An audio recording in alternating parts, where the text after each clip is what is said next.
So, what if Riko Amanai never died? Recently, I've been thinking about theories on what would happen if Riko Amanai was never assassinated by Toji Fushiguro. This video isn't meant to be anything serious, I just wanted to create something fun and unique that I haven't ever done for JJKs. So if you enjoy this fun idea, then drop a like and comment below some suggestions about what if scenarios you'd like me to cover. Now, let's get into it. So just to lay the foundation for the video, Rico is the star plasma vessel, and at such a young age, her entire purpose in life is to simply fuse with Master Tengen. This is massive because if the mission fails, it could gravely shift the balance of power and cause severe vulnerabilities which Geto and Gojo are trusted with, as this is extremely important and they're some of the strongest at Jujutsu Tech. So, Geto and Gojo in the story as we know it are sent as Rico and Misato, Rico's caretaker, guardians throughout this arc. This would eventually lead to Toji putting a bounty on Rico to ultimately be just a decoy, as Toji would then go on to use that as a cover to sneak in through Jujutsu Tech's barrier, absolutely destroying Gojo and as well Geto, and then successfully assassinate Riko Amanai and Misato Kuroi, much to my chagrin. This in turn caused Master Tengen to never fuse with the Star Plasma Vessel, passing that honor down to yet another newborn baby. The Star Plasma Vessel religious group would be successful in their mission of taking out Riko Amanai and crumbling Master Tengen in Jujutsu Tech. This is important to note as these are the people that originally wanted her dead in the first place, hiring Toji and Shiyu Kong to do the dirty work. This is an important moment as it shows there is a fringe group of people who hated the teachings of Tengen and waited centuries, nearly losing everything just to bring down Tengen in a true shot in the dark, 1 in a million shot moment. In other words, they were completely blindsided by all of this. In turn, this would cause Geto, Gojo, and Shoko to splinter off. Geto would lose sight of his identity and begin soul searching. This would compound on more and more as Geto would begin to manifest this darkness within him, magnified even more by his soul searching and the death of Haibara, a rookie Jujutsu sorcerer with a bright future and a pure heart, and as well his talk with Yuki Tsukumo. This would illuminate the possibility for Geto to, in his mind, put a stop to this by eliminating the source of the issue, in his opinion, all non-sorcerers.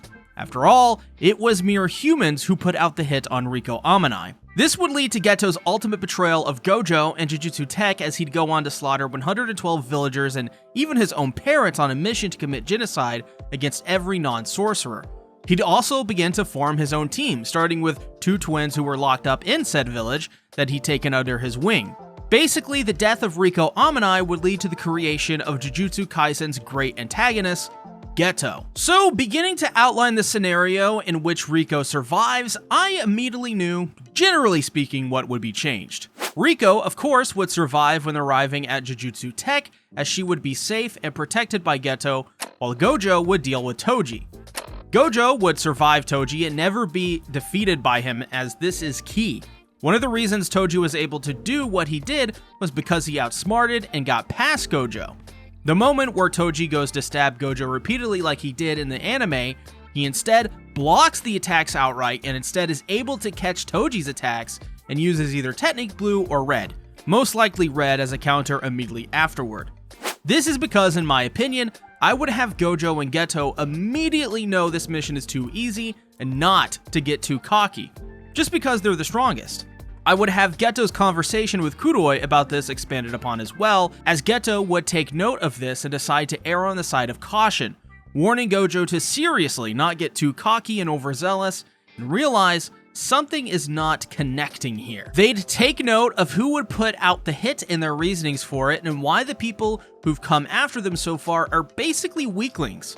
Their first thought, and correct one, would immediately go to the potential of enemies of Jujutsu Tech. This would make them both fully prepared enough to know that to not let their guard down and successfully repel but not kill Toji. This would mean Geto would never even have to face Toji and they would successfully deliver Rico to her destination, culminating in Geto telling Rico it is her choice. She gets to choose if she wants to live or die. In my version, I would have her, just like in the manga, decide to live her life and not fuse with Master Tengen. This would mean Gojo and Geto would have to keep this a secret and essentially keep watch on her for the rest of her and their life, and ultimately still failing the mission, but this time, like the meme, failing it successfully. This is massive for Gojo and Geto, as this means they both wouldn't have to be isolated. Gojo would never need to go through the trauma he did, never having to lose Geto to realize he needed someone else to be stronger.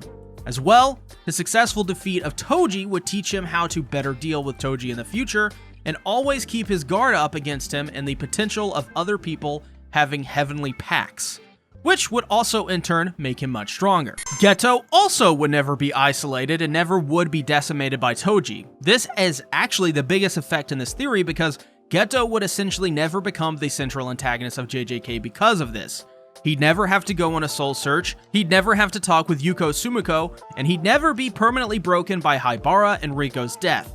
And overall, he'd still be united with Gojo and Shoko, keeping that bond intact. This in turn never gives Geto a reason to betray anyone, free those twins, or kill the villagers, and as well his parents and the future people that he would go on to kill. As well, the events of JJK0 would never really take place in the way we know it, and the same goes for JJK Season 1. The entire story would drastically change. This is insane because future arcs would be wild, to say the least. Riko's survival would affect various story arcs in JJK, pretty much every single one of them in major ways. For example, JJK0 would be totally different, as Yuta would never have to fight Geto and never face the potential of Rika being taken by Geto or really any conflict. JJK0 would really only be about Yuta's character and have barely any action in it. As well, Gojo, Geto, and Shoko would still fill the same roles they do now, but would never be separated and likely have much more of a central role as protagonists in the show overall because of their tighter bond. Geto and Gojo would as well likely take on teaching and mentoring Itadori and Nobara together instead of it just being Gojo. But interestingly, Megumi would not be bought by Gojo. And the reason for this is because when Toji dies, that's when he tells Gojo of Megumi and him being sold off. With Toji never dying, Gojo would never know of Megumi and thus would never be taken to Jujutsu Tech, at least in the way he did. Which gets into the antagonists of this insanely different JJK. I would think they would have factions at this point. I believe that because Toji becomes basically one of the main antagonists along with probably Mahito. The story would become much more focused on Toji though, as we would figure out the past of his much faster, learning about Megumi and his mother along the way, and making the Zenin clan even more hated than they already are. Toji's character likely takes on more of an anti-hero kind of role. One where he's sort of tragic for wanting to take down the Zenin clan and live only for himself, but ends up sacrificing his wife and his son, and because of that, I think a lot of people would be sympathetic to Toji. Megumi's role would also be interesting as he would probably be the character the story focuses more on too. Megumi, I could probably see coming under the wing of his father. Though, admittedly, I'm still very unclear on this because they both say in the show they barely even remember each other, so this is where I'd ask you guys to help in the comments to fully round out this theory, but here's my shot at it, sorry if it sucks. I think Megumi would reach out to his father and be taken in under his father's wing because he would not be connected to Jujutsu Tech and be sold off, well, to Toji. That's right, Toji, I think probably through somebody else, will buy Megumi and get his son back and raise him the way he wants to. This means basically, Megumi would be more of a hard ass like Toji is and take on similar traits to his father's careless attitude. This also means he'd likely clash with Jujutsu Tech, probably Itadori, Nobara, and interestingly Maki and Mai Zenin.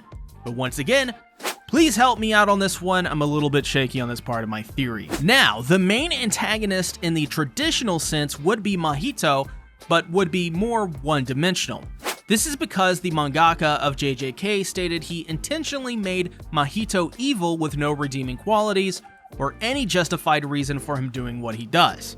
He purely just wants to see people suffer to no end, and because of that, I think in terms of antagonists, JJK probably wouldn't be as good as it currently is in that aspect. Geto brings a lot of legitimacy to JJK purely because he's a great antagonist with a clear direction and the viewers know why he's going through what he is. He's a great antagonist, but Mahito likely wouldn't be as compelling because really he's just a random dude who wants to kill everything just because he's really freaking evil. This all brings us to how Riko's character would develop and as well the effect that would have on the other characters.